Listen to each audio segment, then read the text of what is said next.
In today's video, I'll show you on how you can create a payment link in Wise account. First things first, head over to your Wise account right here. You could be using the application version or in my case, the web version. Basically, these steps are going to be the same.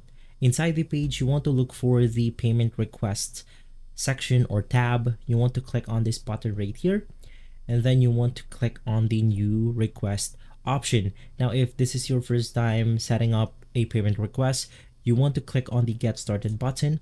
Basically, it will then look something like this. If I exit it out, head over to the payment request once more, you then have to click on the new request.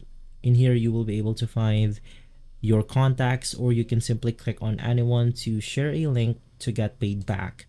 Inside this page, we have multiple options like sending them this QR code, copying our link, or we can simply add an amount and note onto our payment request.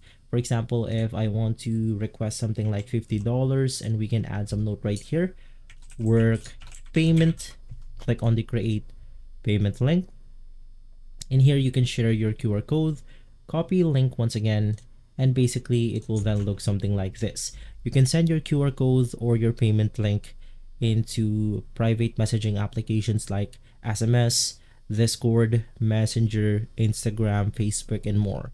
If this video has been helpful, leave a like, subscribe, and follow Guide to Everything for more videos like this. Thanks for watching.